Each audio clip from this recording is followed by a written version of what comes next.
경제브리핑 불편한 진실이 여러분의 확실한 두통 치료제가 되어드리겠습니다. 경제 뉴스가 연예 뉴스처럼 쉽게 들리는 그날까지. 경제브리핑 불편한 진실. 경제브리핑 불편한 진실 2월 15일 순서 시작하겠습니다. 오늘은요, 저희가 공지사항부터 알려드려야 될 것 같아요. 오래간만에 저희가 이벤트를 마련했잖아요. 네. 1인 미디어 당신의 컨텐츠를 캐스팅하라. 인포더북스에서 나온 책을 여러분들한테 드리기 위해서 저희가 5권을 확보해놨어요. 네. 골방을 탈출한 1인 미디어가 MCN 비즈니스로 어떻게 진화하고 있는지 현장에 계신 분이 직접 쓰셨어요. 누구죠? 미디어 자몽의 김건우 대표가 쓰셨습니다. 네. 직접 MCN을 운영하고 계시잖아요. 여러분들 주로 팟빵을 통해서 저희 방송 많이 들으실 텐데 미디어 자몽에서 운영하는 몽팟이란 플랫폼도 있거든요. 네. 그거를 통해서 저희 방송 들어주시는 분들도 많은데 몽팟을 운영하고 계시는 분이십니다. 아. 그래서 1인 미디어에 도전할 수 있는 각종 노하우, 예를 들어 어떻게 기획을 하고 입소문은 어떻게 내는지 이런 내용들이 아주 자세하게 들어가 있어요. 유튜브나 팟캐스트를 통한 방송 제작 방법 이런 것도 들어가 있나요? 그렇죠. 특히 경제브리핑 불편한 진실에 관련된 내용도 들어가 있습니다. 빨간 책방도 있더만. 빨간 책방도 있긴 하지만 아무튼 저희 내용도 들어가 있으니까요. 관심 있으신 애청자 여러분들은 많은 응모 부탁드리겠습니다. 근데 응모 어떻게 하죠? 아무래도 책이 1인 미디어를 다루고 있잖아요. 그렇죠. 그러면 팟캐스트라든지 유튜브라든지 이런 미디어를 선호하시는 분들이 관심이 있을 것 같은데 혹시 팟캐스트를 내가 왜 좋아하는지, 나는 왜 이 팟캐스트를 듣는지 이런 거를 저희 후기란에 간단히 적어주시면요, 저희가 5분을 선정해서 책을 배달해 드리도록 하겠습니다. 참고로 말씀드리자면 왜 경제브리핑 불편한 진실을 듣고 계시는지 이 얘기를 자세히 써주시면 당첨 확률이 더 높겠죠. 아, 그런 거예요? 그럼요. 당연히 팔은 안으로 굽으니까요. 이거 주최 측의 농간 같은데. 그렇게 생각하실 것까지는 없고요. 그러면 응모 기간이 어떻게 되느냐도 관심이 있으실 것 같은데요. 2월 24일까지 팟빵 경제브리핑 게시판이나 이 책을 쓰신 저자가 운영하는 몽팟에 저희 경제브리핑 코너가 또 있거든요. 네. 거기에도 게시판이 있으니까요. 2군데 중에 한 군데를 골라서 내용을 남겨놓으시면 됩니다. 그러면 저희들이 다 읽어보고 5분을 선정해서 발표하도록 하겠습니다. 그러면 많은 응모 부탁드리겠습니다. 그리고 한 가지 더 얘기하고 싶은 게 있네요. 오늘 저희 팟빵 순위 보시고 놀라신 분들이 상당히 많으셨을 것 같아요. 놀랄 것까지는 없죠. 원래 순위 아니에요? 그러니까 원래 순위를 저희가 회복했는데 여러분들이 많이 걱정해 주셨거든요. 저희 순위가 너무 많이 떨어진다. 이거 어떻게 된 일이냐. 근데 지난번에도 저희가 말씀드렸지만 저희 순위 떨어지는 것 때문에 저희 애청자도 많이 떨어져 나간 건 절대 아닙니다. 네. 저희 방송 플레이 횟수는요 거의 예전이랑 비슷해요. 근데 순위가 왜 이렇게 들쑥날쑥하는지 팟빵 측에서 요번에 또 순위를 계산하는 방법을 달리한 것 같아요. 그런데 저희들한테 많은 도움이 되는 것 같습니다. 어차피 들어주시는 숫자는 거의 차이가 없고 순위는 많이 올라가고 아무튼 저희들로서는 기쁜 일이죠. 다 이게 저희를 변함없이 사랑해주시는 애청자 여러분들 덕분인 것 같습니다. 그렇죠. 미울 때나 고울 때나 항상 응원해주시는 애청자 덕분입니다. 그렇죠. 앞으로도 이런 변함없는 성원 부탁드리겠고요. 저희도 그 성원에 어긋나지 않도록 더욱더 알찬 방송 만들 것을 약속드립니다. 사람 없이 운전하는 구글의 무인자동차 아시죠? 아마존의 무인계산대와 사랑과 감정을 공유하는 소프트뱅커의 감성 로봇도 알고 계시잖아요? SF 소설이나 영화에서만 봤던 이야기들인데 이미 현실이 된 거 아닙니까? 그 원동력이 바로 기술의 발달이거든요. AI, 빅데이터, VR 이 기술들이 우리 생활을 많이 바꿔놓고 있잖아요. 이들 기술이 테크 빅뱅을 만들면서 우리 미래가 더 달라질 것으로 예상이 됩니다. 달라지는 미래를 정확히 하려면 어떻게 해야 되나요? 뉴욕타임스가 선정한 위대한 사상가 중에 한 분인 케빈 켈리가 미래 기술의 12가지 흐름을 친절하게 알려준다고 합니다. 저도 들었어요. 그 책이 미국, 일본 아마존이랑 뉴욕타임스에서도 베스트셀러로 선정됐다면서요? 케빈 켈리가 이렇게 강조합니다. 단언컨대 가장 멋진 미래는 아직 오지 않았다. 이네비터블 미래의 정체 청림출판. 그러면 오늘 꼭 챙겨야 할 경제 브리핑. 공정거래위원회가 소비자의 보호를 위해서 존재하는 조직 아닙니까? 그렇죠. 그런데요, 지금까지는 예를 들어서 어떤 기업이 장난을 쳤어. 물건을 파는데 아주 독성이 가득한 물질을 섞어서 팔았어. 그러면은 공정위가 검찰에 고발을 하게 되고, 그러면 검찰이 그제서야 이 회사를 조사를 합니다. 그런데요, 앞으로는 공정위의 고발이 없어도 기소가 가능해질 전망입니다. 아니 원래 그랬던 게 아니라 앞으로 가능한 거군요. 그렇습니다. 공정위만 고발을 할 수 있는 이 권한을 전속 고발권이라고 하는데, 이 전속 고발권 제도가 개편이 된다고 합니다. 오호. 공정위가요, 오늘 국회 정무위원회에서 한국소비자원, 한국공정거래조정원과 같은 산하기관과 함께 이 같은 내용의 올해 업무 계획을 보고했습니다. 공정위는요, 전속 고발권 제도 개선 요구를 반영해서 2013년 도입된 의무 고발 요청제를 확대 개편하는 방안을 추진하기로 했습니다. 의무 고발 요청제를 확대한다. 즉 공정위가 아닌 다른 조직에서도 제품이나 기업의 비도덕성 문제가 확인이 되면 누구든지 고발을 할 수 있다. 그런 내용입니다. 아하. 그러면 아무 기관이나 이게 가능할 것 같진 않고요. 어디가 해당되는 거죠? 그렇죠. 고발 요청 기관은 의사결정의 신뢰성 그리고 공익성이 담보가 되는 법정 단체여야 하는데, 구체적인 범위는 이해관계자 의견 수렴 그리고 국회 논의를 거쳐서 정할 예정입니다. 아, 그러면 경제 브리핑 불편한 진실은 안 된다는 얘기군요. 그렇죠. 법정 단체여야 돼. 저희는 법정 단체는 아니니까. 자, 그런데요, 이 PD님도 아직도 공정위만 고발이 가능했느냐 이렇게 물어보셨잖아요. 그러니까요. 그러니까 지금까지는 공정위 혼자서만 검찰에 고발을 할 수가 있었다. 즉 우리나라 검찰처럼 일종의 기소 독점권을 가지고 있었다는 거 아닙니까? 오호. 뭔가를 독점을 하게 되면 썩는 거 아니겠어요? 그러니까요. 그러니까 저희는 경제 브리핑 불편한 진실은요, 팟캐스트를 독점하고 싶은 생각이 전혀 없어요. 네. 그러니까 순위에 너무 연연하지 않습니다. 주변에 취업이 안 된다 얘기들 많이 들으시잖아요. 그래서 실제로 놀고 계시는 분들 의외로 많잖아요. 저는 보고도 있습니다. 아, 보고도 계신가요? 듣기만 한 게 아니에요. 그렇군요. 그런데 아니 이렇게 많은 쉬는 분들이 계시는데 우리나라 실업자 숫자가 어느 정도 될까 한번 생각해 보신 적 있으세요? 뭐 설마 100만 대군은 아니겠죠. 100만 대군이 아니겠죠가 아니에요. 100만을 넘어섰다고 합니다. 넘어섰어요. 그러니까요. 오늘 통계청이 발표한 고용 동향에 따르면요, 1월 취업자 숫자가 2,569만여 명, 전월 동기 대비 23만 3천여 명이 늘어났대요. 근데 이 늘어난 폭 자체는 지난해 2월 이후 가장 낮은 수치라고 합니다. 근데 문제는 아까도 얘기했듯이 실업자 숫자라는 거예요. 1월 실업자 숫자가요 100만 9천여 명, 100만에서 9천 명이 더 많은 거야. 7개월 만에 다시 100만 명을 넘어섰다고 합니다. 그러니까 처음 넘어선 것도 아니에요. 이제 봤더니 특히 1월 기준으로 따졌을 때 2010년 1월 이후 최대치라고 합니다. 우리가 60만 대군 이런 표현을 쓰잖아요. 그렇죠. 그러니까 우리나라 군인이 약 60만 명 된다는 얘긴데 이거 어마어마한 규모 아닙니까? 그러니까 전 세계에서 몇 번째 손가락 안에 들어가죠. 그런데 실업자는 그 60만 대군을 훨씬 넘어선다는 거군요. 그렇죠. 아, 왜 이렇게 실업자 숫자가 늘어났을까? 이건 뭐 설명할 필요조차가 없죠. 제조업 취업자 숫자가 7개월 연속 감소했기 때문이다. 통계청은 이렇게 설명을 하고 있어요. 게다가 장기간 이어진 저성장과 수출 부진, 제조업 구조 조정, 이렇기 때문에 실업자 늘어날 수밖에 없다. 이런 설명인 거죠. 네. 뭐 이런 설명은 굳이 하지 않아도 다 알 것 같은데요. 그런데 네티즌들은 이런 얘기를 하네요. 알바하면서도 취업 준비하는 사람들도 취업했다고 해놓고 공시생은 아예 다 빼먹어버리고 이 통계조차도 믿을 수가 없다. 이 얘기가 뭐겠습니까? 정부에서 발표한, 통계청에서 발표한 실업자 숫자보다 훨씬 더 많다. 이 얘기 아니겠어요?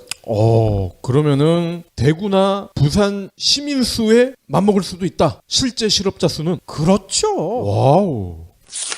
얼마 전에 저희 애청자분 중에 한 분이 게시판에 글을 하나 올리셨어요. 전기안전법에 대해서 소개를 좀 해달라. 그래서 저희가 사실은 그 직전에 짧게 설명을 한 적이 있었어요. 그래서 기회를 잘 보지 못하고 있다가 오늘 마침 관련 내용이 있어서 함께 전해드리면 좋을 것 같습니다. 이 전기안전법은요, 그동안은 전기 제품, 유아용품 여기에만 한정이 됐던 안전확인 KC 인증서 보유 규정이거든요. 그런데 이거를 의류, 자파로까지 확대하는 게 핵심입니다. 그런데 이게 전기가 붙어 있잖아요. 네. 정전기가 일어서 그런가? 왜 의류에까지 확대하는지 아직도 저는 이해를 못하겠어요. 그거를 제가 짧게 설명을 드릴 텐데요. 신발이나 의류, 액세서리, 즉 사람의 피부에 닿는다 이겁니다. 그렇기 때문에 모든 생활용품에 대해서 이제 KC 인증을 받아라 이거죠.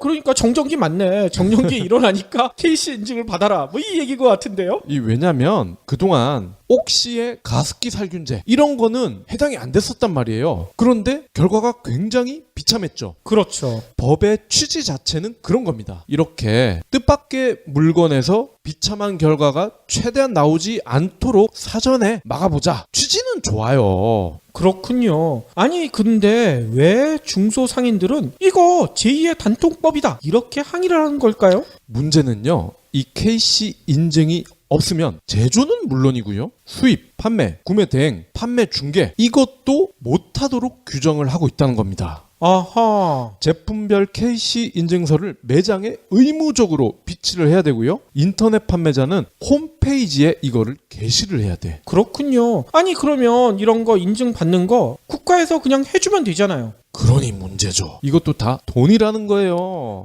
그러면 이 인증받는 비용을 중소상인들한테 받는다는 얘기인 거예요? 그렇죠. 우리가 정기적으로 자동차 검사를 받잖아? 그거 공짜로 해주나요? 공짜로 안 해주죠. 그 우리 돈 낸단 말이야. 그거랑 똑같습니다. 제조업체는 물론이고요. 의류, 자파와 같이 생활용품을 다루는 소규모 유통, 수입업자들까지, 즉 개인 사업자들도 취급 제품에 대해서 품목별로 20만 원에서 30만 원을 들여서 인증을 받아야 된다는 겁니다. 아니 2만 원에서 3만 원이 아니라 공이 하나씩 더 붙네? 그렇죠. 중요한 거는 품목별. 예를 들어서 내가 인터넷으로 미국에 있는 제품을 10개를 판다고 쳐요. 그러면 품목별이니까 10번을 해야 된다는 거야. 그러면 최대 300만 원까지 든다는 얘기예요? 그렇죠. 사실 이렇게 개인 사업자, 소상공인들 마진이 크지 않잖아요. 그렇죠. 박리담회인데 이렇게 간접세 비용으로 돈을 다 뜯어가 버리면 남는 게 없겠죠. 아무튼 이런 문제 때문에 동대문 시장 의류 도매업 하시는 분들의 저항이 거세다면서요? 맞습니다. 이 패션 1번지 아닙니까? 동대문에서 의류 도매업을 하는 상인들의 저항이 특히 거세다고 하는데요. 왜냐? 비용이 추가가 되면 아무래도 원가가 뛰죠? 그렇죠. 그러면 공장 주문부터 매장 배송까지 3, 4일이 끝나면 시스템이 무너진다 이거야 일단. 아하. 더 길어진다는 거예요. 3, 4일에서 10일 정도 내다보고 있다고 합니다. 이렇게 사이클이 길어지면 요즘은 패스트 패션 아니에요? 입어보고 마음에 안 들면 입다가 버리기까지 하는데 이렇게 주기가 길어지면 그만큼 팔 수 있는 물량도 줄어들 것이고 소비자다 구매자나 장점보다는 단점이 많을 거라는 거죠. 그러면 소비자한테도 가격 상승이라는 부담이 가겠군요. 그렇죠. 이렇게 논란이 거세지자 정부가 대안을 내놨어. 문제가 된 품목의 KC 인증서 게시와 보관 의무를요 1년간 유예를 했습니다. 한마디로 꼬리를 내린 거군요. 앞으로 1년간만 꼬리를 내렸다는 거죠. 2년 뒤부터는 어떻게 될지 몰라. 2년 뒤에도 계속 꼬리를 내리고 있을 것 같은데요. 그래요? 그러면 다행일 것 같은데 자 그런데 왜 이런 법을 만들었을까요? 정말 이 정부가 소비자의 피부를 위해서 건강을 위해서 이러한 법을 만들었을까? 저는 이런 의심이 돼요. 이렇게 각종 인증검사 비용이 들어가는 거를 늘리고 그렇게 되면 소상공인들은 어떻게 될까요? 대기업이야 20만 원 30만 원 품목이 100개라 한들 껌값 아닙니까? 그렇죠. 소상공인들더러 장사하지 말라는 얘기죠. 골목상권 침해 얘기 나오니까 아예 이렇게 우회 통로를 뚫어버리는 거야. 아니 이러면서 창업하라고 해? 그리고 세금은 또 더 내게 되는 거죠. 어쨌건 비용 검사 간접세 아니에요. 전 세계 인터넷 시장에서 최근에 가장 각광받는 서비스 두 개를 꼽으라 하면 페이스북이랑 유튜브잖아요. 네. 근데 그 꼴을 페이스북에서 보고 싶지 않나 봐. 왜냐면 유튜브한테 결투장을 내밀었어요. 뭐냐, 페이스북이 본격적으로 동영상을 강화하겠다 그러면서 TV 앱 출시를 공식화했다고 합니다. TV 앱을 내놨다고요? 그렇죠. 페이스북은요 14일 현지 시간으로 공식 블로그를 통해서 페이스북 비디오를 보는 새로운 방법을 소개한다 뭐 이렇게 밝혔다고 해요. 애플 TV, 아마존 파이어 TV, 삼성 스마트 TV 앱스토어에 페이스북 TV 앱을 곧 출시할 것이며 이 밖에 더 많은 플랫폼에도 제공할 예정이다 이렇게 밝혔어요. 네. 저커버그 CEO는요 동영상이 메가 트렌드가 될 것이다 말하면서 동영상을 통한 사업 전략 박차를 가해왔었는데요. 이번 페이스북 TV 앱이 그 결정판이 될 것이다 이런 얘기가 나오고 있습니다. 네.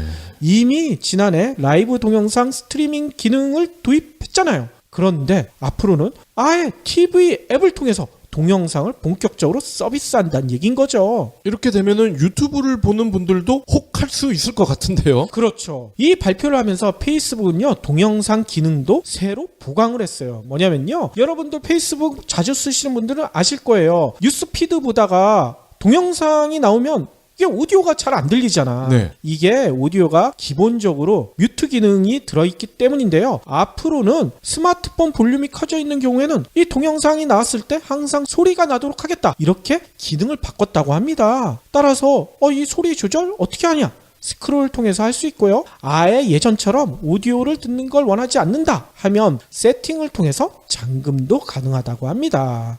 근데 이게 모르겠어요. 이게 TV용이라고 하니까 왠지 모바일과는 조금 안 맞을 것 같다 이런 편견도 있고요. 그렇죠. 그리고 한 가지 아쉬운 점은 왜 동영상만 이렇게 생각을 할까요? 저커버그가 아직 저희 팟캐스트를 못 들어봤나 봐요. 그럼 우리 생각만인 거 아니에요? 그럴 수도 있죠.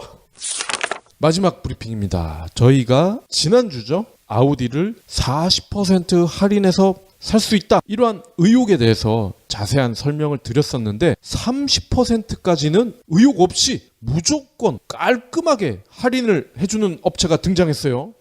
어디예요? 피아트 크라이슬러인데요. 이달 초에 소형 크로스오버죠. 500X 얘를 최대 1,200만 원을 깎아준다는 거야. 오호. 기존 가격이 2,990만 원에서 3,980만 원인데 이렇게 깎아주니까 얼마까지 됐느냐? 2,000만 원에서 2,800만 원 수준으로 떨어졌습니다. 아니 이게 외제차인데 생각보다는 저렴하네요. 그렇죠. 2,000만 원이면은 아반떼의 중간 정도 모델과 비슷하다고 볼 수 있죠. 오호. 제규어 랜드로버는요, 풀체인지를 앞둔 일부 모델에 대해서 무려 1,500만 원을 깎아주고 있어요. 아하. BMW도 마찬가지입니다. 7 시리즈에 대해서요, 물론 대놓고는 아니고 비공식적으로 최대 1,000만 원. 푸조 2008도요, 최대 340만 원을 할인해주고 있습니다. 아니 최근에 수입차 업체들의 공격은 물론이거니와 박 PD한테도 두들겨 맞고 있는 현대차는 어떻게 하고 있어요? 현대차도 마찬가지입니다. 산타페, 현대차를 대표하는 모델인데요. 연식 변경 그리고 재고 소진 차원에서 15%를 깎아주고 있어요. 구식 모델에 대해서 깎아준다는 얘기군요. 그렇습니다. 산타페도 옵션이 그나마 쓸만한 모델은 3,000만 원대거든요. 그러니까 2,000만 원대에도 살 수가 있다 이런 얘기죠. 거기다가요, 월간 판매량이 한 자릿수에 불과한 i40 벨로스터 이런 애들도 기본 10%를 깎아주고 있습니다. 아니 한 자리 쓰면 이게 전체 판매되는 게 10대도 안 된다는 얘기예요? 빙고. 오호. 그러니까 이처럼 거의 모든 자동차 회사들이 지금 차값을 많이 깎아주고 있는데요. 혹시나 차가 필요하신 분, 나는 원래 안 사려고 했는데 박 PD가 얘기해주니까 땡기네, 이런 거 말고요, 정말 사려고 하셨던 분들은 도움이 되셨으면 좋겠어요. 그렇죠. 박 PD 지금 뭐 하고 있어? 코딩하고 있습니다. 알파고가 우리 일자리를 뺏는다잖아요. 지금부터라도 코딩을 배우려고요. 알파고가 팟캐스트 한다고 설칠 텐데 미리 대비해야죠. 공부를 한다니 좋긴 한데 그걸로 되겠어? 아유, 그럼 어떻게 해요? 알파고를 때려 부술 수도 없고. 아, 그것도 안 되지. 그래서 쏟아지는 IT 기술 트렌드를 정확히 바라볼 수 있는 가이드가 필요해. 그런 게 있어요? 물론이지. IT 시대에 왜 기본소득이 중요한지, 고시원에 사는 사람들이 왜 스마트폰에 집착하는지, 900원짜리 암을 진단하는 기술이 어떻게 탄생했는지를 알려주는 책이 있다고. 그렇게 좋은 책이 있어요? 밤비 출판사에서 나온 시민을 위한 테크놀로지 가이드. 와, 제목부터 섹시하네. 인공지능 빅데이터 기술 양극화, 우리가 꼭 알아야 할 테크놀로지의 모든 것, 시민을 위한 테크놀로지 가이드, 반비에서 편했습니다. 그러면 오늘의 섹션 시작할 텐데요. 오늘은요, 어제에 이어 인공지능 이야기를 또 드릴까 해요. 오, 그런데 어제 박 PD가 얘기해 주었던 새로운 대결이나 이런 기술 얘기는 아니고요. 일자리에 관련된 이야기를 드릴까 합니다. 인공지능이 일자리를 빼앗아 간다. 이런 뉴스는 이미 많이 접하셨을 거예요. 인공지능 때문에 1,800만 명의 일자리가 위협을 받는다. 이런 뉴스도 있었잖아요. 네. 또 인공지능이 변호사, 의사, 세무사 이런 전문직 일자리도 빼앗는다. 이런 자극적인 기사들도 많이 보셨을 겁니다. 특히 인류 대표 이세돌을 무참하게 물리쳤던 알파고처럼 인공지능이 우리 일상에 등장하면 일자리를 한순간에 빼앗기는 노동자들의 눈물이 흘러넘칠 것이다. 이런 전망들도 상당히 많잖아요. 네. 하지만 대부분 이런 기사 읽으시면서 어떤 생각 드셨어요? 이거 걱정되긴 하지만 당장 내일은 아닐 거야. 말라야 10년 이 정도 지나야지 가능한 일 아닐까? 이런 생각들 많이 하셨잖아요. 설마 내 직업은 괜찮지 않을까? 이런 분들도 많을 거고요. 그렇죠. 그런데 벌써 인공지능의 일자리를 빼앗기는 노동자들이 등장했다고 해요. 뭔 얘기냐? 이전에도 한번 얘기 드렸었죠. 일본에서는 한 보험회사가 창구 직원 34명을 IBM의 인공지능 왓슨으로 대체했다. 이 소식 전해드렸었잖아요. 네. 그런데 이때 얘기는 별로 감흥이 없었을 거예요. 왜냐면 숫자가 34명밖에 안 되잖아. 나오는 사람들은 다 괜찮겠지. 보험회사가 직원이 얼마나 많아요. 그러니까 이거는 그냥 하나의 해프닝 정도로 생각하셨을 텐데 지금부터 드릴 얘기는 당장에 수백 명 아니면 수천 명, 수만 명까지 해당되는 이야기일 것 같아요. 최근에 영국 가디언과 미국의 뉴욕 포스트 등에 따르면요. 세계 최대 온라인 유통업체인 아마존이 만들고 있는 오프라인 마트예요. 이건 온라인 마트가 아니라 오프라인 마트인데 이름이 아마존고거든요. 네. 이 아마존고의 1호점이 올 상반기 영국 런던 시내 중심가에 들어설 예정이다. 이렇게 전했어요. 많은 분들이 들으셨을 거예요. 아마존고 매장은 이미 생기지 않았어? 지난해 12월에 미국 시애틀의 아마존 본사 앞에 생긴 그 매장 얘기하시는 것 같은데요. 네. 이거는 어디까지나 아마존이 시범적으로 운영한 매장이었거든요. 일반인들은 여기서 물건을 살 수가 없어요. 아, 그래요? 아마존 직원들만 이용할 수 있습니다. 저는 일반인들도 사는 줄 알았어요. 아니에요. 근데 방금 전해드린 그 런던에 들어서는 매장 있잖아요. 이거는 정식 매장이래요. 일반인들도 살 수 있다는 얘기인 거죠. 근데 아니 매장 하나 생기는데 웬 호들갑이냐 이런 얘기도 하실 거예요. 아마존고의 독특한 운영 방식을 들어보시면 저희가 왜 호들갑을 떠는지 아실 수 있을 겁니다.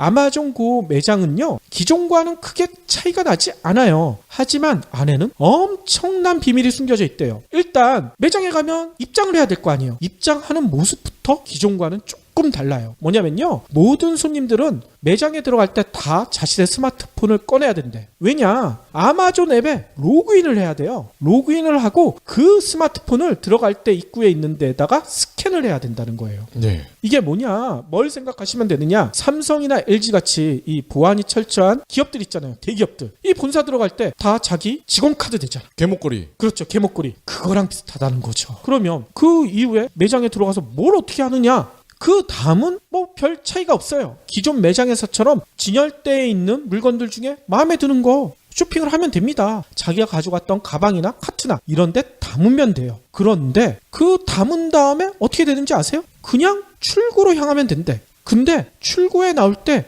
놀라운 일이 벌어진대요. 출구에는 보통 계산대가 있잖아요. 네. 계산해주는 직원들도 있고, 근데 아마존고에는 그런 게 하나도 없다는 거예요. 계산원도 없고 계산대 대도 없다는 얘기인 겁니다. 로봇이 계산하나요? 로봇도 없어요. 그러면 쇼핑 대금을 어떻게 지불할까? 이게 걱정되실 거 아닙니까? 이거 다 훔쳐 나오는 거 아니야? 이런 생각도 드실 테고 네. 당연히 아니죠. 나오는 통로가 있는데 거기를 그냥 걸어 나오게 되면요. 쇼핑하면서 담았던 상품의 가격을 자동으로 계산해 준대요. 그리고 계산만 끝내는 게 아니라 미리 정해놓은 방법이 있거든요. 뭐 나는 국민카드로 계산하겠다. 나는 우리 카드로 계산하겠다. 네. 미리 그거를 설정해 놓으면 결제까지 그냥 끝난다고 합니다. 따라서 마트나 이런 데에서 긴 줄을 서서 기다릴 필요가 없다는 거예요. 무거운 물건 같은 것도 계산대에 올려놨다가 다시 담는 그런 번거로움도 하나도 없다는 얘기인 겁니다. 아, 그러면 물건마다 NFC나 택 같은 게 있다는 건가요? 더 뛰어난 게 뭐냐면 매장과 진열대 곳곳에 아마존에 숨겨진 기술이 있는데 그게 뭐냐? 인식 센서라고 합니다. 이 인식 센서는요, 쇼핑객들이 어떤 물건을 담는지 자동으로 그걸 잡아낸대. 그리고 계산도 해줘요. 특히 이 인식 센서는요, 인공지능 기술이 담겨져 있는데 그 중에서도 딥러닝 기술까지 탑재해가지고요, 정확도가 아마존에서 얘기하기로는 100%에 가깝다고 합니다. 네. 그러니까 잘못 계산할 일이 없다는 얘기인 거죠. 아니 근데 이렇게 얘기 드리면 뭔가 하나 꺼림칙한 게 있을 것 같아요. 예를 들어 장수 막걸리가 있어서 장수 막걸리를 꺼내 들었는데 옆에 보니까 백세주가 있네? 백세주로 바꾸게 되면 이거 어떻게 해? 이중 결제가 되는 게 아닌가? 네. 이런 걱정도 생길 거 아닙니까? 도로 진열대에 갖다 놔도 이 계산이 또 돼버리면 어떻게 되지? 당연히 걱정을 안 해도 된다고 합니다. 앞에서 설명드린 것처럼 인식 센서와 인공지능이 이런 상황까지 다 알고 있다는 거야. 이거를 다 캐치해서 진열대에 다시 갖다 놓으면 계산해서 당연히 빼준다는 얘기인 거죠. 어휴, 장수 막걸리랑 백세주가 언제 런던까지 진출했대? 아, 이건 제가 좋아하는 브랜드를 예를 든 거예요. 막걸리 열풍이 한류 바람을 타고 런던까지 갔을 겁니다. 아무튼 정말 놀랍지 않으세요? 이 때문에 아마존은 이런 홍보를 하고 있대요. 아마존 고에서는 줄을 서거나 계산대를 갈 필요가 없다. 맞아요. 사실 저희 이마트 가면은 짜증나는 것 중에 하나가 카트에 물건을 가득 담아 놓잖아. 대부분은요. 그럼 이거를 또 일일이 다 빼야 돼. 다시. 그렇죠. 그런 다음에 이거를 또 담아. 그런 다음에 종이 박스 만들러 글로 또 가요. 그러면 박스를 만든 다음에 그 안에다 또 집어넣어. 이게 뭐냐고. 그렇죠. 그런데 아마존고에서는 그런 불편함이 없으니 사람들이 엄청 많이 갈 거 아닙니까? 그런데 큰 문제가 하나 있다고 합니다. 뭐냐? 런던에 오픈할 예정인 매장의 크기가요, 우리나라 평수로 얘기하면 280평에서 1100평까지 된대요. 네. 꽤 크죠? 아직 정확한 평수는 결정이 안 됐다고 하는데 전문가들은 이런 얘기를 하더라고요. 이 정도 매장에는 업체마다 뭐 차이가 있긴 하지만 대략 90여 명 정도의 직원이 필요하다고 합니다. 근데 런던의 아마존 고에서 채용하기로 한 인원의 숫자가 몇 명인 줄 아세요? 달랑 6명. 6명이요. 1층 매장에 상품 진열 담당과 고객 등록 담당, 그리고 여기에 드라이브 스루라고 있대요. 운전석에서 내리지 않고 막 쇼핑하는 것들 있죠? 그렇죠. 이런 담당 직원 2명. 또 2층에는 창고가 있을 예정인데 여기엔 로봇이나 재고 정리를 담당하는 직원 2명. 총합 6명이면 충분하대요. 특히나 이것도 너무 많대. 한가한 시간대면 3명이면 충분히 운영하고도 남는다. 아마존은 이렇게 얘기하고 있어요.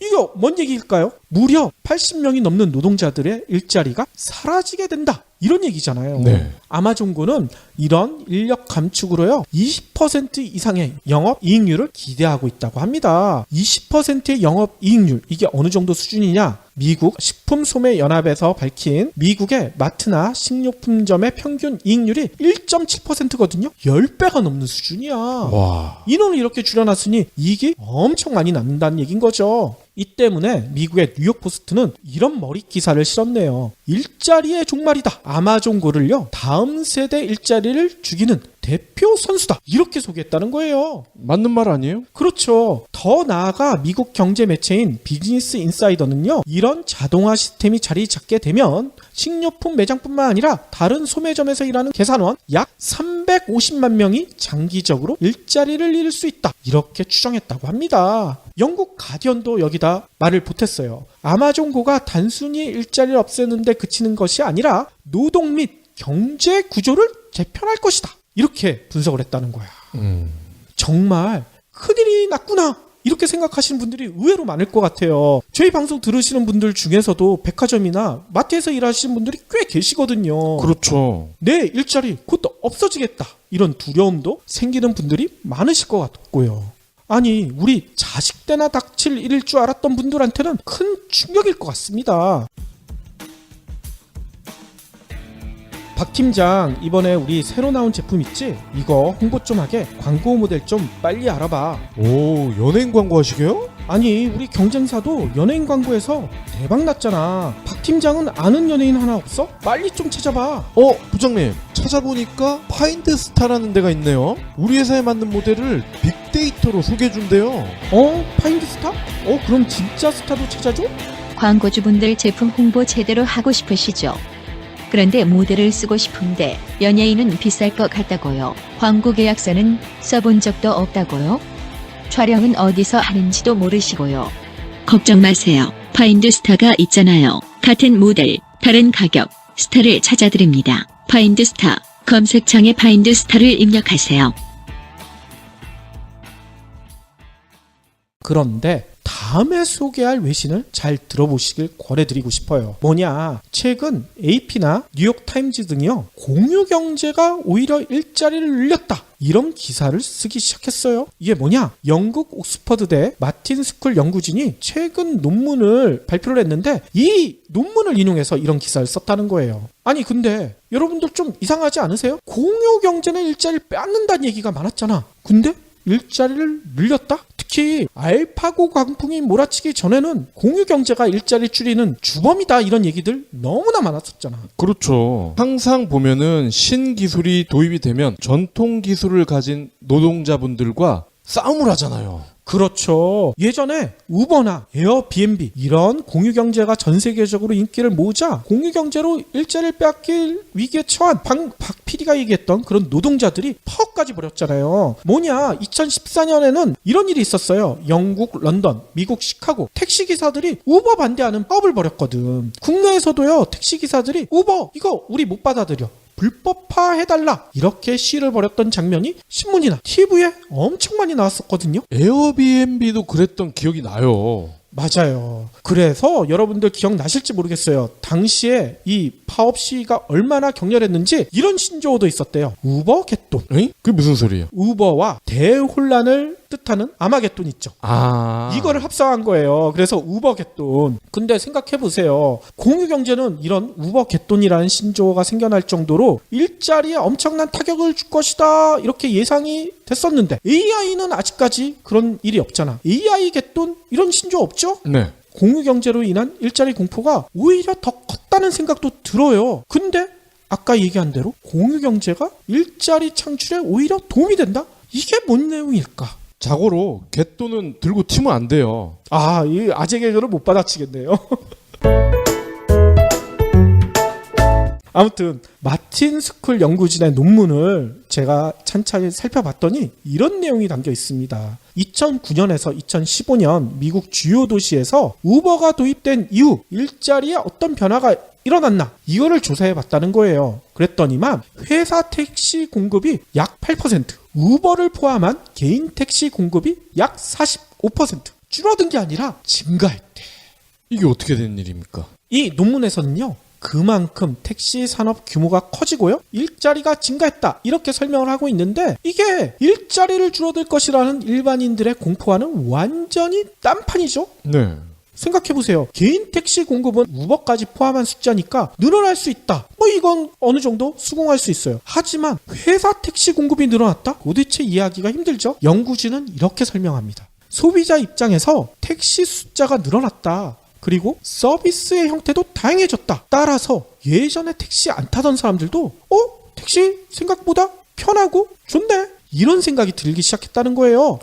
택시를 찾는 소비자가 더 늘어났다는 거죠. 선순환이 일어났다는 겁니다. 이렇게 선순환이 일어나게 되니 다시 택시 관련 일자리도 증가했다는 거죠. 파이가 커졌다. 맞습니다. 특히 우버 운전사들의 경우에는 다른 풀타임이나 파트타임 일자리를 하면서도 두 번째 직업으로 투잡을 한다는 얘기인 거죠, 쉽게. 네. 투잡을 하면서 우버를 몰기도 하는데 이거는 아까 얘기했던 공식 노동 통계에는 잡히지 않기 때문에 그 증가폭은 더 클 수도 있다. 이렇게 설명을 하고 있어요. 네. 45% 증가가 아니라 훨씬 더 많을 수 있다는 얘기인 거죠. 정말 놀랍죠? 따라서 연구진은 이런 비교도 하더라고요. 산업혁명기에 러다이트 운동 다 아시죠? 네. 산업혁명기에 징계기관 등장하니까 이거 우리 일자리 다 빼앗기는 거 아니야? 영국 노동자들이 기계 파괴 운동을 벌였잖아요. 아까 택시기사들이 파업 시위한 거랑 비슷한 거죠. 하지만 산업혁명은 결국 노동자들의 일자리를 크게 늘린 것으로 평가받고 있잖아요. 공유경제에 대한 공포도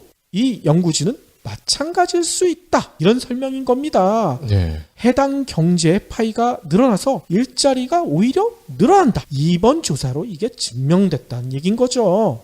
특히 이번 조사에서 약간 굴욕을 당하신 분도 있대요. 누구요? 뭐냐면요. 2013년 9월에 고용의 미래라는 유명한 논문을 발표하셨던 분이 계시거든요. 칼 베네딕트 프레이 교수. 이분의 논문을 우리나라에서도 엄청 많이 인용했어요. 왜냐하면 앞으로 10년에서 20년 동안 인공지능이나 공유경제 등의 영향으로 일자리가 약 47%나 사라질 위기에 처할 것이다. 이렇게 얘기했거든요. 근데 이 프레이 교수가 아까 얘기했던 마틴 스쿨 논문에 같이 참가를 했대. 그래서 자신의 의견을 이렇게 수정을 했다고 합니다. 이번 조사 결과 공유경제의 등장으로 걱정해야 할 것은 일자리의 감소가 아니라 효율성과 경쟁력의 약화 때문에 발생하는 소득의 감소다. 이렇게 얘기했다는 거예요.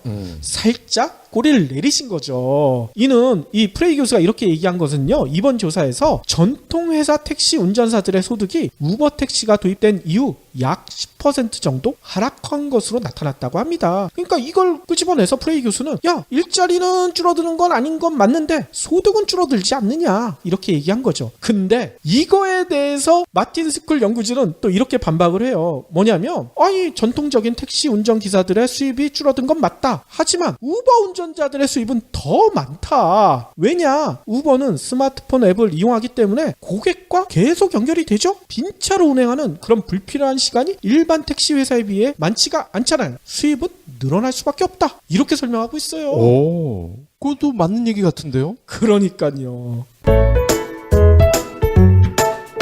근데 이거 우버에만 해당되는 얘기 아니야? 이렇게 얘기하시는 분도 계실 것 같아요. 제가 처음에 얘기 드렸던 에어비앤비 있죠. 에어비앤비는 어떨까요? 에어비앤비도 호텔과 같은 전통 숙박 산업에 저기다 이렇게 공격을 많이 받았었잖아요. 네. 근데 에어비앤비가 본격적으로 시장에 뛰어든 지 약 8년 정도 넘었다고 하더라고요. 근데 최근에 시장 리서치 업체인 STR이 분석해 본 결과 LA나 런던이나 파리, 전 세계 13개 도시에서 호텔 객실당 수입이요 77개월 연속 줄어든 게 아니라 상승했대. 네. 에어비앤비가 나오면 호텔 수입이 줄어들어야 정상 아닙니까? 네. 일반인의 상식에 의하면 77개월 연속 상승했대요.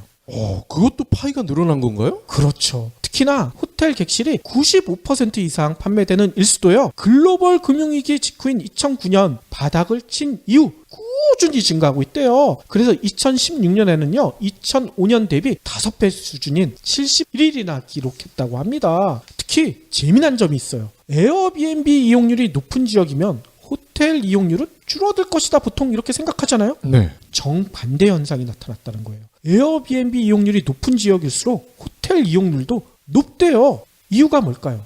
에어비앤비로 간 일반 민박집에서 하대를 해서 그건 아니죠. 이게 설명이 이렇게 돼 있습니다. 호텔 객실이 없어서 이용을 포기했던 지역들도 꽤 있을 거 아닙니까? 네. 근데 에어비앤비 등장으로 여행객이 늘어나 버렸대. 예를 들어 이랬다는 거죠. 서울에 4박을 하려 중국이나 미국에서 관광객들이 와야 되는데 호텔 객실 여유분이 2박만 가능하다. 이러면 어떻게 되겠습니까? 예전 같으면 서울 안 오죠. 호텔 말고는 대안이 없는데. 근데 이제는 에어비앤비가 있기 때문에 그래 호텔 그럼 2박만 하고 나머지 2박은 에어비앤비로 해결한다는 거예요. 그렇기 때문에 에어비앤비 이용률이 높을수록 호텔 호텔 이용률도 덩달아 높아진다. 이게 얘기가 되는 거죠. 실제로 저도 여행 많이 다니시는 분들 얘기를 들어보니까요. 이렇게 한대요. 여행을 가서 그 도시를 제대로 맛보기 위해서는 좋은 호텔에서도 하루 자보고 또 현지인들과 같이 생활할 수 있는 에어비앤비에서 한번 자보고 이게 훨씬 더 여행의 참맛을 느낄 수 있다는 거야. 노숙도 한번 해보고. 노숙까지는 잘 모르겠어요. 아무튼 그렇게 한다는 거죠. 그러니까 이게 얘기가 되는 거죠. 네. 따라서 에어비앤비가 호텔 손님을 빼앗는 게 아니라 오히려 손님을 늘려주는 역할 이거 하고 있다는 게 증명이 된 거 아닙니까? 공감이 됩니다. 정말 의외의 결론이죠. 공유경제가 등장하면 당연히 전통경제의 일자리가 줄어들 것으로 여겼는데 이건 아니잖아. 한마디로 러다이트 운동을 벌인 산업혁명기의 영국 노동자처럼 지나친 공포에 우리가 빠져있는 게 아닌가 이런 생각이 든다는 겁니다.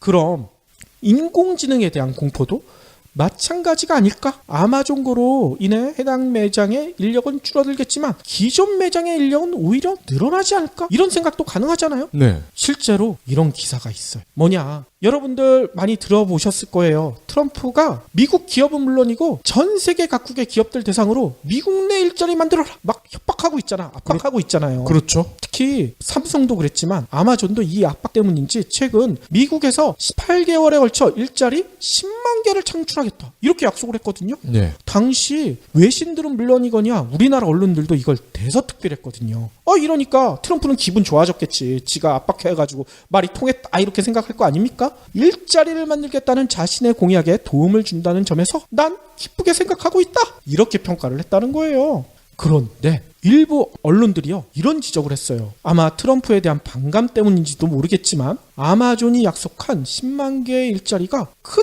의미가 아니다. 평가절하를 하고 있대. 아니 10만 개의 일자리가 큰 의미가 아니래요. 왜요? 이유가 뭘까? 이유는 간단해요. 기존에도 아마존은 트럼프가 압박하지 않아도 10만 개에 가까운 일자리를 만들어 왔다는 거예요. 이게 뭔 얘기냐? 실제로 아마존은요 2011년만 해도 3만 명 정도밖에 직원이 없었대요. 근데 2016년 말 직원 숫자가 얼마냐 하면 24만여 명이에요. 와. 근데 아마존이 의외로 이직률이 조금 높은 편이거든요. 또 퇴사하시는 분들도 많고 따라서 이런 주장을 하는 전문가들은요. 퇴사 이직 인원까지 감안하면 18개월마다 아마존은 기존에도 10만 명씩 뽑아왔다. 트럼프가 압박해서 10만 명 창출하겠다고 했지만 이거는 숫자만 들이밀어서 무마한 것에 불과하다. 이렇게 분석하고 있다는 거예요. 이거는 숫자 개그네. 그렇죠. 그런데 저는 이 점이 놀랍더라고요. 아마존이 18개월마다 10만 명씩 기존에도 뽑아왔다는 이 사실 말이에요. 네.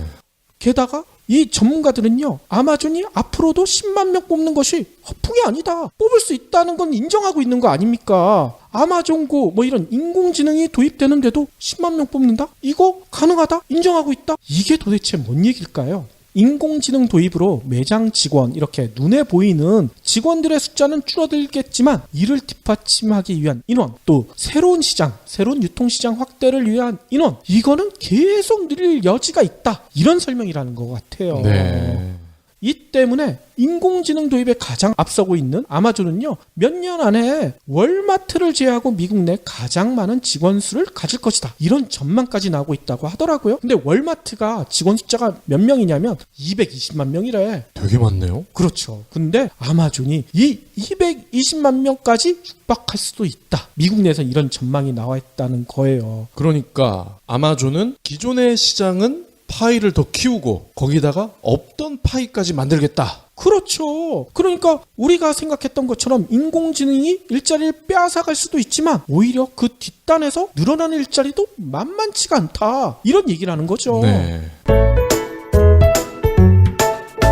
인공지능은 우리의 생각보다 빠르게 우리의 일상을 파고들 것이 확실해 보이잖아요. 따라서 빼앗기는 일자리도 생각보다 늘어날 수가 있어요. 하지만 공유경제 아까 얘기 드렸던 우버나 에어비앤비 사례 또 아마존에서 보듯이 전체 일자리 자체가 늘어나는 것도 가능할 수도 있다. 이런 생각이 듭니다. 네. 따라서 인공지능에 대해 긴장하고 대비하는 것은 바람직하지만 지나친 공포를 가지는 것은 금물이죠. 우리가 어떻게 하느냐에 따라 일자리 미래 미래가 달라질 수 있다.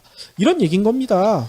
그래도 준비는 해야 될 거 아니에요. 그렇죠. 어떻게 해야 될까? 인공지능이 당분간 침범하기 힘든 창의적인 직업으로 전환하는 것이 가장 좋은 방법이다. 전문가들은 이렇게 얘기하잖아요. 네. 이거 하기 싫으면 다 이렇게 하면 되지. 당연히 그것만으로는 부족하지 않겠습니까? 특히 저는 이런 얘기를 드리고 싶어요. 인공지능이 어느 쪽으로 발전할지 정확히 전망할 수 있냐? 물어보고 싶어. 왜냐면 제가 예전에도 한번 말씀드린 적이 있지만 인공지능 시대에 살아남을 직업 여러 전문가들이나 보고서나 꼽고 있죠. 근데 재미난 게 있어요. 변호사나 의사. 어떤 보고서를 보면요. 인공지능 시대 변호사나 의사는 끝까지 살아남을 것이다. 이렇게 꼽고 있는데 또 어떤 보고서를 보면 가장 빨리 사라질 것이다. 이러고 있어요. 그렇죠. 변호사 사실 좀 감이 안 오실 수도 있는데 인공지능이 보편화가 된다. 그러면은 인간들끼리 서로 대면을 하면서 실수할 기회조차 줄어드는 거예요. 그러면 변호사를 부를 일도 줄어들겠죠. 그렇죠. 아니 그렇기 때문에 이 인공지능 시대에 어떤 직업이 살아남을 것인가는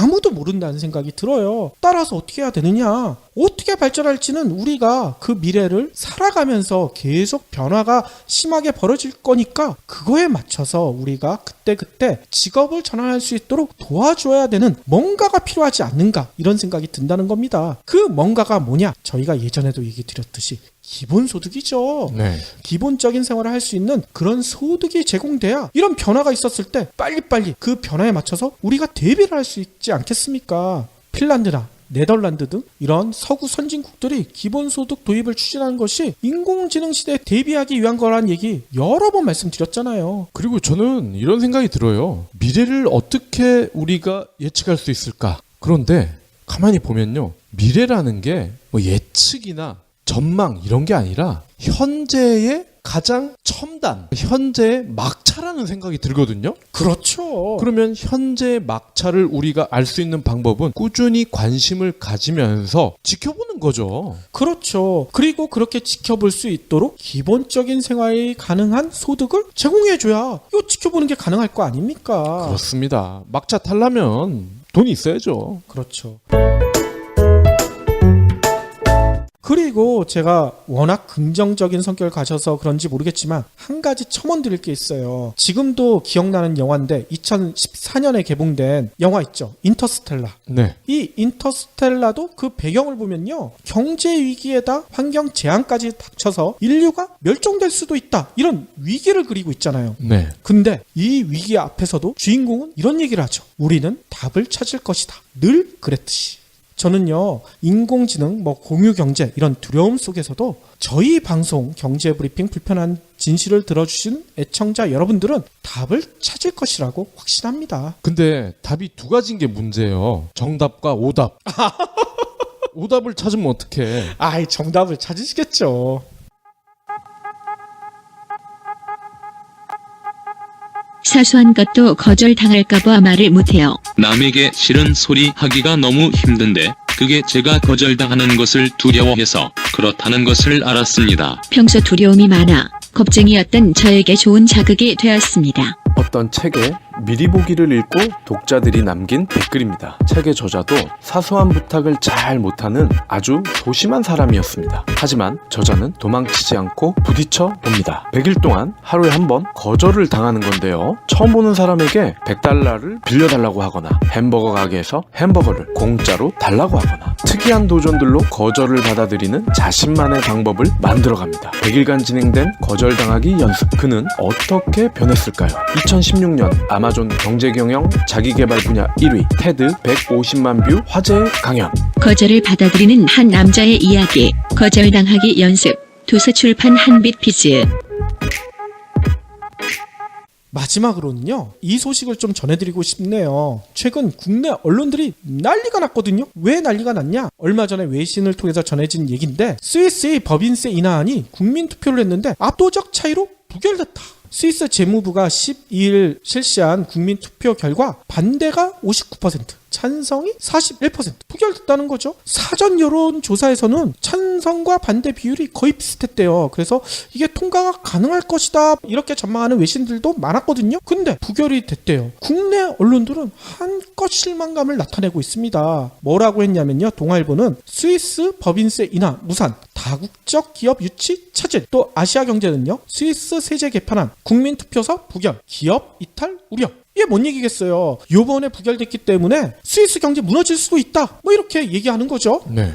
특히 국내 언론들은요. 세계적으로 확산되고 있는 반기득권 정서 때문에 스위스 국민들이 이런 결정을 내렸다. 한마디로 스위스 국민들이 반기득권 정서에 속아서 국가 경쟁력을 악화시키는 결정을 내려버렸다. 스위스 국민들이 멍청한 선택을 했다. 속에 이런 마음을 담고 있는 거야. 아니 근데 작년에 기본소득제 도입 이게 부결됐을 때는 똑똑한 사람들이다 그랬었잖아요. 그렇죠. 지난해 6월에 스위스 국민들이 기본소득제 도입 부결했었잖아요. 이때 우리 언론들은 뭐라고 했냐면 포퓰리즘을 거부한 현명한 스위스 국민들을 본받아야 된다. 사설이나 기사나 이런 걸 통해서 마구 그 얘기를 전했거든요. 아니 근데 생각해보세요. 현명했던 스위스 국민들이 6개월 만에 다시 멍청해집니까? 말도 안 되죠. 스위스 국민들은 계속 현명한 선택을 했다. 저희는 그렇게 보고 있어요. 네. 뭐냐, 기본소득제 저희가 예전에도 말씀드렸지만 우리 언론들이 전하는 것처럼 포퓰리즘 때문에 스위스 국민들이 거부한 게 아니죠. 기존의 스위스 자체의 복지 제도보다 이 기본소득제가 오히려 축소되니까 별 도움이 안 된다. 이래서 거부한 거였잖아요. 법인세 인하도 마찬가지입니다. 이 법인세 인하되면 누가 세금을 더 많이 내야 돼? 국민이 내야죠. 그러니까요. 이게 우려가 되기 때문에 거부한 거예요. 다국적 기업 유치? 스위스에 왜 다국적 기업이 필요하냐고.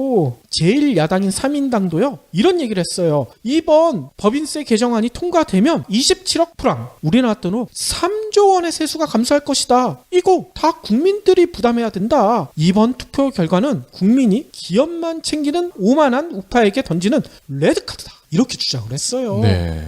스위스 국민들이 결코 멍청해진 것이 아니다. 이런 얘기인 거잖아요. 최근 국내에서도 정치판이 벌이는 개판을 정화하기 위해 촛불을 든 우리 국민들처럼 말이죠. 국민들의 현명함을 언론들이 따라가지 못하는 것 같다. 이런 생각이 들더라고요. 아유, 스위스 시계 굉장히 좋잖아요. 그렇죠. 그게 스위스의 시계 제조공들이 그만큼 현명하기 때문에 가능한 거 아니에요. 그런 사람들을 가지고 멍청하다고? 지들 언론이 멍청하니까 그런 소리를 하지?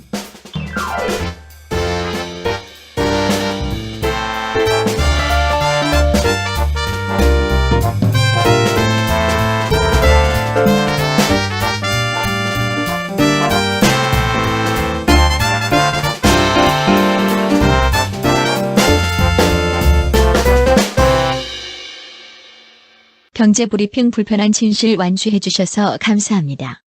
하트 2척, 댓글 남기기, 계좌 후원 등 다양한 방법으로 힘을 보태주세요. 계좌 정보는 경제브리핑 팟빵 공지 코너에